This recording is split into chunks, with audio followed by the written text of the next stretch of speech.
Hola, yo soy Ángel, y si te gusta este contenido, te invito al canal Investigadores Criminales, donde también podrás escucharme. El caso de Alison Buetta. Las huellas, los rastros, los indicios y las evidencias ayudan a los investigadores a resolver los crímenes. El pasado de la víctima y del victimario nos ayudan a comprender su comportamiento. Todo esto forma parte del expediente criminal.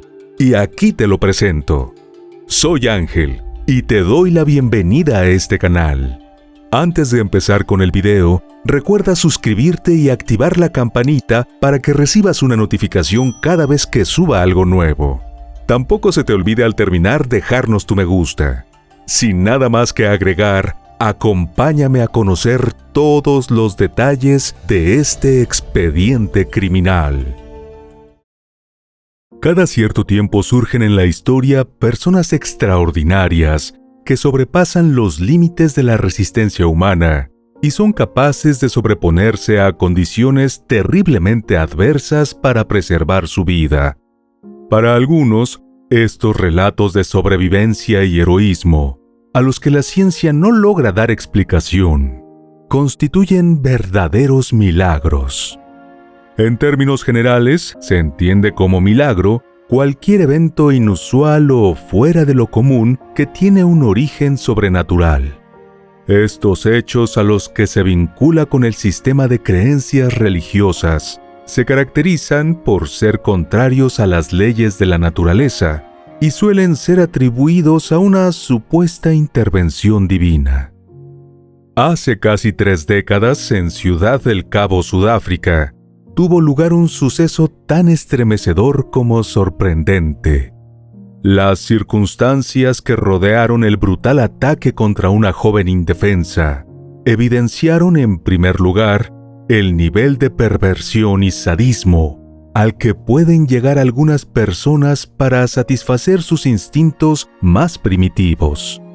En segundo lugar, este caso puso de manifiesto la fortaleza física y espiritual que alcanza quien logra burlar a la misma muerte para convertir el peor momento de su existencia en un ejemplo de lucha. En estas ocasiones, su experiencia personal sirve como fuente de inspiración para otros. La historia de Alison Buetta fue hasta su juventud como la de cualquier chica que busca abrirse camino y vivir a plenitud cada momento.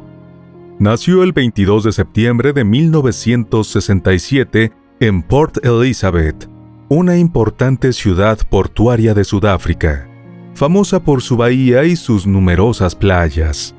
Sin embargo, de niña le tocó sobrellevar la repentina decisión de sus padres, Brian y Claire, de poner fin a su matrimonio de más de una década. Tras el divorcio, ella y su hermano Neil quedaron al cuidado de su madre. A pesar de los cambios que ocurrieron en su entorno inmediato, cuando apenas contaba 10 años, se podría decir que la infancia de Alison fue relativamente normal. Al llegar a la adolescencia, ingresó a la High School for Girls de Port Elizabeth. En 1985 se graduó y por un tiempo se desempeñó como directora de colegiatura en la secundaria donde estudió. Después de eso, se tomó un par de años para dar rienda suelta a su conocida afición por los viajes. A su regreso a casa, se incorporó al mercado laboral como corredora de seguros, un área totalmente nueva para ella, pero que a la larga resultó gratificante para la inquieta joven. Alison disfrutó en ese tiempo de lo que muchos consideraban una vida de ensueño, un estupendo puesto de trabajo que además le permitía viajar de vez en cuando. Quienes conocían a Alison quedaban atrapados de inmediato por su seguridad y elocuencia. Por ello, a su círculo familiar se sumó un grupo de amigos incondicionales, con los que adoraba pasar gran parte de su tiempo libre. Aunque soñaba con tener hijos algún día, los planes de establecerse con su propia familia no estaban entre las prioridades de la chica para ese momento.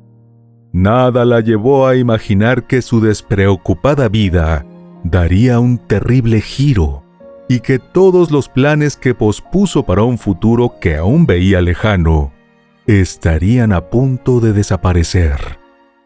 El destino de la agraciada joven de larga cabellera castaña y ojos azules estaba por cruzarse de forma trágica con el de un depredador que estuvo al acecho, bajo el amparo de la oscuridad de la noche.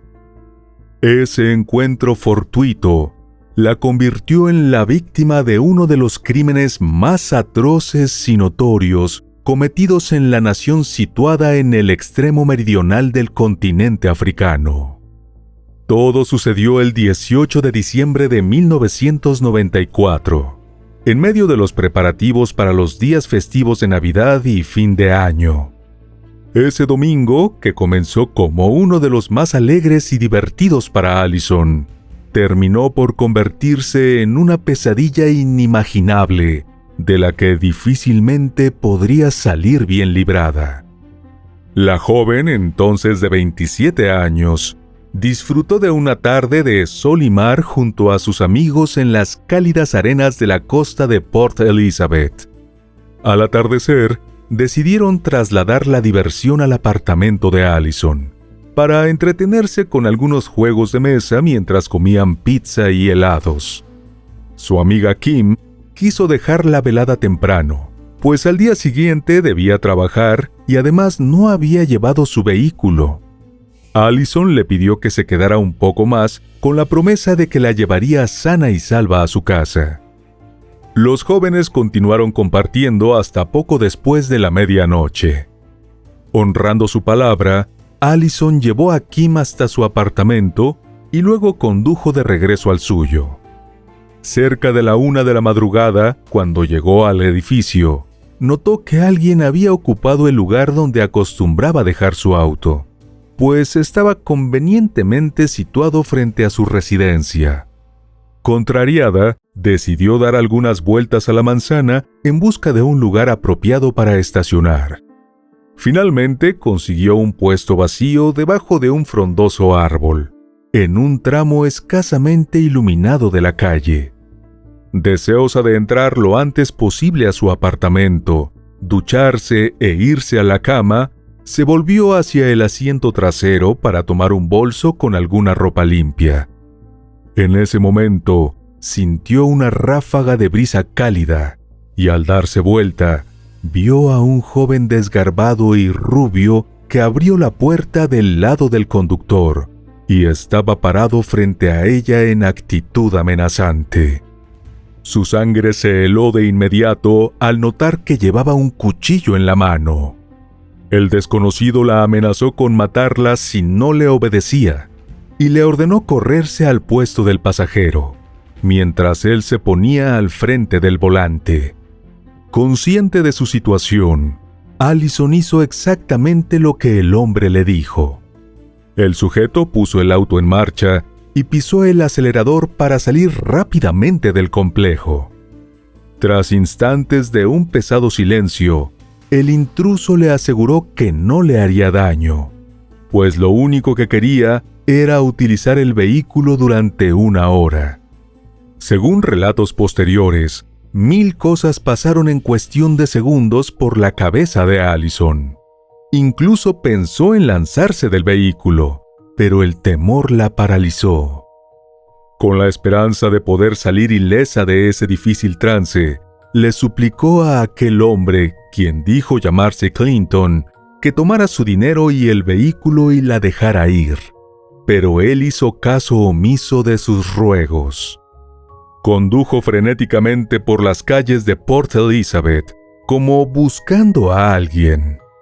Finalmente, se detuvo frente a una acera donde se encontraba un segundo individuo al que llamó Tiens. Le gritó que subiera al auto para que conociera a su nueva amiga, refiriéndose a Allison. los secuestradores la llevaron a una zona rural en las afueras de la ciudad y se internaron en una zona oculta entre los matorrales. Al darse cuenta de dónde la habían llevado, el terror se apoderó de Allison, pues supo que se trataba de un área desierta, de la que su familia siempre le advirtió que se mantuviera alejada. Algo dentro de ella le dijo que algo horrible estaba por sucederle. Los delincuentes le hicieron saber que abusarían de ella y le preguntaron si pondría resistencia. Ella les respondió que no, pues no tenía manera de defenderse. Entonces los dos sujetos la agredieron sexualmente de forma brutal y luego intentaron estrangularla. Allison quedó inconsciente por un momento, pero luego reaccionó. Fue entonces cuando los malhechores, decididos a acabar con su vida, comenzaron a apuñalarla sin piedad en el abdomen. De acuerdo con el examen médico posterior, la joven recibió al menos 35 heridas cortantes. Una vez que culminaron, observaron el cuerpo maltrecho y sangrante de Allison tendido en el pavimento. Pensando que la habían asesinado, comenzaron a caminar hacia el auto, pero Tiens volvió a mirarla y notó que una de las piernas de la chica se movió. Decididos a acabar con la vida de su víctima, los agresores decidieron que debían cortarle la garganta para que dejara de respirar. Tiens pasó el filoso cuchillo varias veces por el cuello de la indefensa Allison. Luego se supo que le asestó 16 cuchilladas que casi la decapitaron. En testimonios posteriores, Allison dijo recordar cómo en un estado de semi-inconsciencia escuchó el sonido del objeto filoso rasgando su piel. También vio entre penumbras al hombre blandiendo su arma una y otra vez sobre ella. Aunque seguía viva, decidió no hacer ningún movimiento y fingió que no respiraba. Luego, mientras los delincuentes contemplaban su obra de pie junto a ella, escuchó que conversaron en afrikaans, variedad del idioma neerlandés que se habla en Sudáfrica y Namibia. Tiens preguntó si creía que estaba muerta, y el sujeto que se presentó como Clinton respondió que nadie podría sobrevivir a heridas de esa magnitud. Seguidamente se marcharon del lugar sin mirar atrás, creyendo que la habían asesinado. Pero Allison, quien quedó tendida en medio de un espantoso charco de su propia sangre, seguía aferrándose a la vida. No obstante, estaba segura de que su fin estaba cerca, así que decidió utilizar sus últimas fuerzas para evitar que su crimen quedara impune. En la piedra donde la dejaron abandonada tras darla por muerta, escribió con su sangre los nombres de sus atacantes. Más abajo, dejó testimonio de su amor hacia su madre. Pero algo dentro de la joven cambió de repente.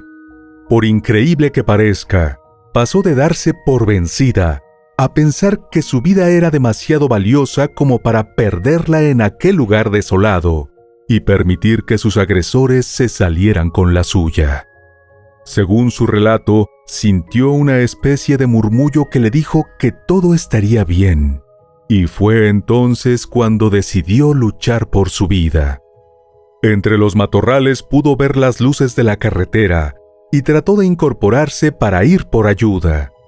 En ese momento, y a pesar de que la descarga de adrenalina impedía que sintiera dolor, se percató de la gravedad de su estado. Al tratar de incorporarse, notó algo viscoso y tibio que salía de sus entrañas. Eran sus intestinos que estaban fuera de la pared abdominal como consecuencia de las múltiples puñaladas que recibió en esa parte del cuerpo. Con una mano presionó su blusa ensangrentada, haciendo una especie de saco para mantenerlo cerca de su vientre, y comenzó a arrastrarse hacia la carretera.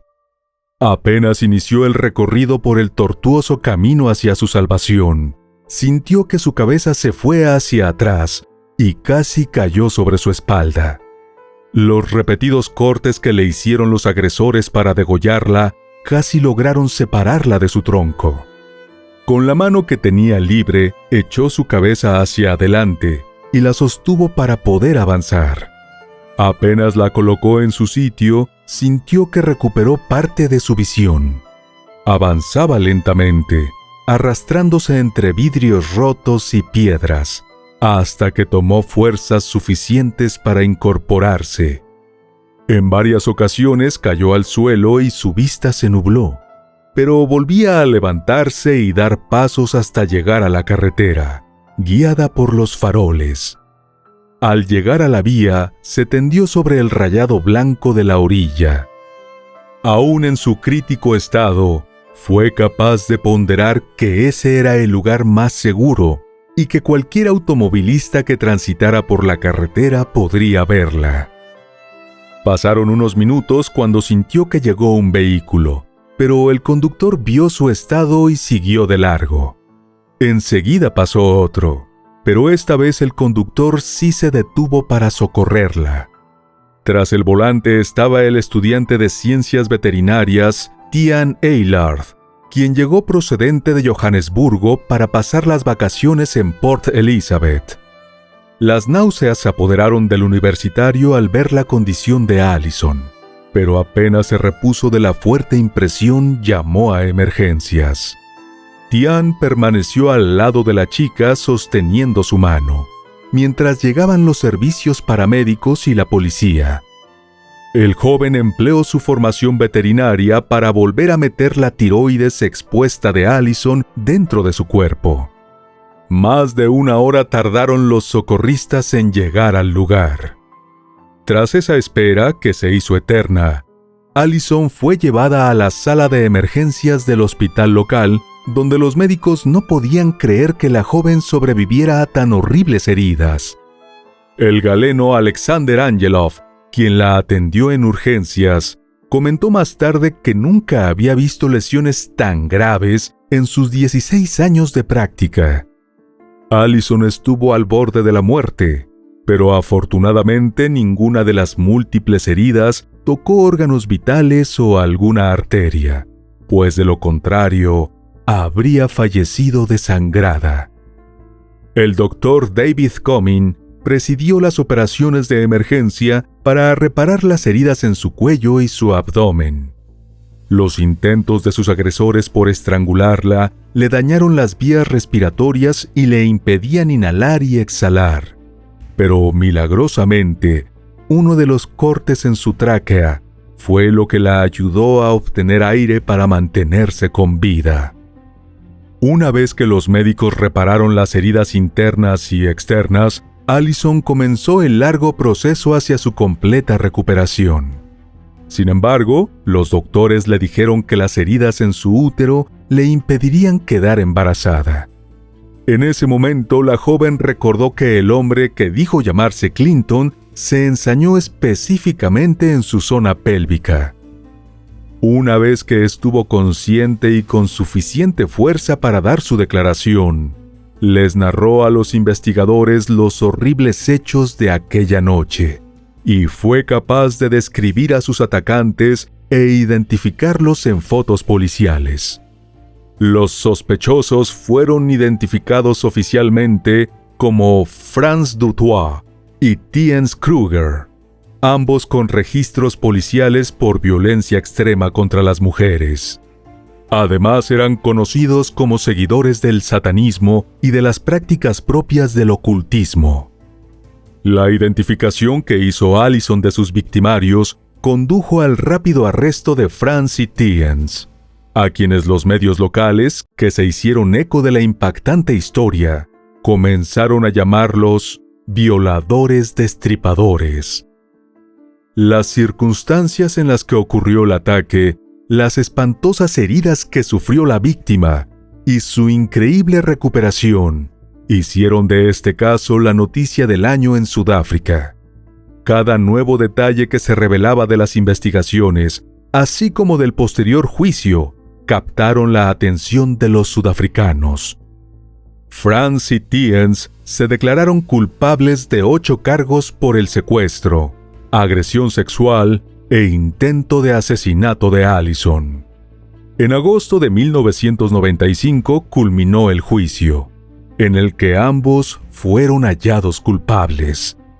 El juez Chris Jansen los condenó a cadena perpetua, sin derecho a libertad condicional.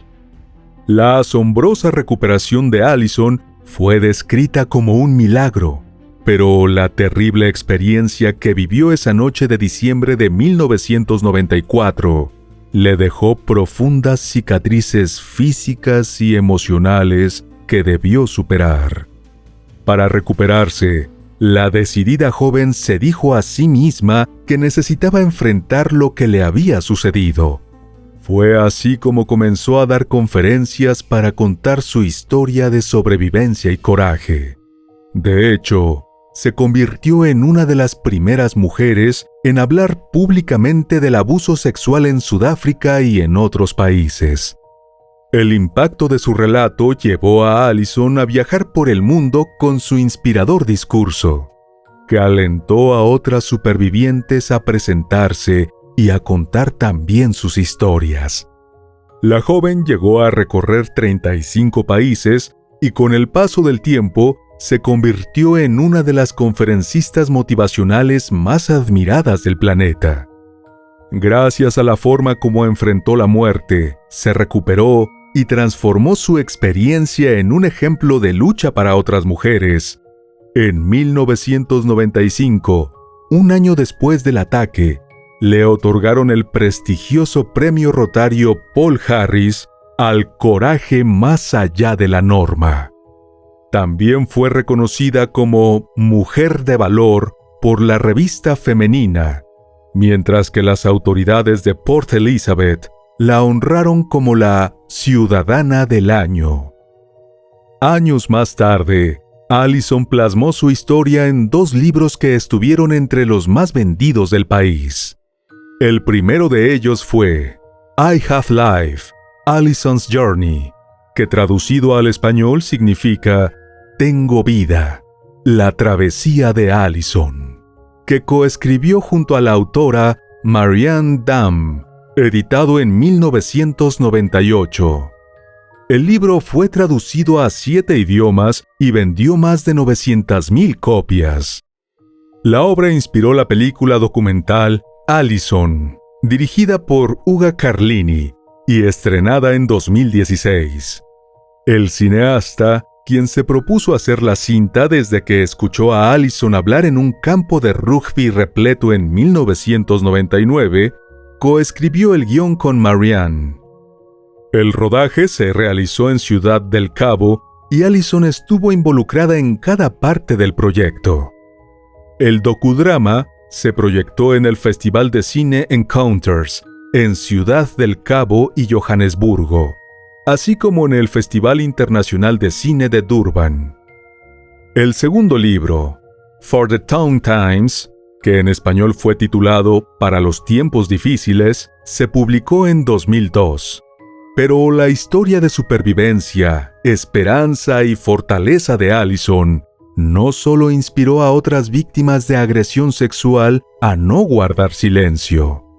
Tian, el estudiante de veterinaria que la encontró moribunda en el camino y tomó su mano hasta que llegó la ambulancia, decidió convertirse en médico después de ver las terribles heridas y la asombrosa recuperación de la chica.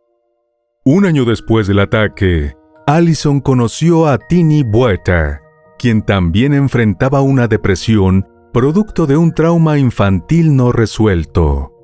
Ambos se hicieron amigos y se apoyaron mutuamente para superar sus problemas. Eventualmente se enamoraron y se casaron en febrero de 1997. Pero los milagros continuaron ocurriendo en la vida de Allison. Contra todo pronóstico, el 14 de noviembre de 2003, dio a luz a su primer hijo, Daniel. 3 años más tarde, en 2006, la pareja dio la bienvenida al pequeño Matthew. El nacimiento del segundo hijo de Allison fue atendido por el mismo hombre que se detuvo en la carretera para ayudarla. pero esta vez lo hizo como el Dr. Tian. Ella ha dicho que el mayor regalo que ha recibido es tener a sus 2 hijos biológicos, después de que los especialistas concluyeran que era médicamente imposible que se embarazara. Pero cuando Allison pensó que su vida marchaba sobre ruedas y que la espeluznante experiencia que vivió más de 2 décadas atrás había quedado en el pasado, recibió una desagradable sorpresa. Una decisión política estipuló que todos los presos que habían sido sentenciados a cadena perpetua antes de 2014 tendrían derecho a solicitar la libertad condicional. La posibilidad de que sus atacantes salieran en libertad aterró a Allison y afectó sobremanera a su familia. Pero en esta oportunidad también se volvió a activar su instinto de supervivencia y decidió utilizar cada escenario o contacto y su influencia pública para evitar que esto suceda. Después del anuncio, Franz, uno de los atacantes, ofreció conceder una entrevista en cámara a cambio de una carta de perdón firmada por Allison, así como parte de las ganancias por sus conferencias y libros. Sin embargo, ella rechazó la oferta. En 2020, en plena pandemia de COVID-19, Allison se unió a un proveedor de atención médica sin fines de lucro con sede en Hawái. El secuestro, agresión e intento de feminicidio de Allison continúa siendo hoy un ejemplo de la peor depravación a la que pueden llegar algunas personas.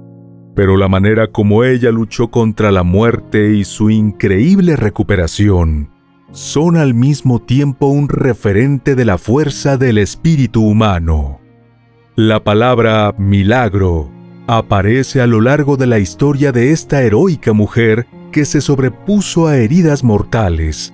Fue capaz de procrear cuando la ciencia determinó que era imposible y transformó el episodio más trágico de su vida en un canto a la esperanza y en un modelo de lucha para visibilizar la necesidad de protección a las víctimas de agresión sexual.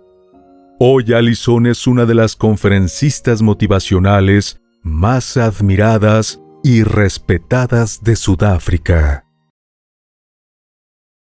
Y bueno, querido oyente, hasta aquí el caso de hoy. Te espero en otra entrega para que juntos analicemos todos los detalles de los más terribles crímenes de la historia. Nos vemos hasta el otro expediente criminal. ¡Adiós!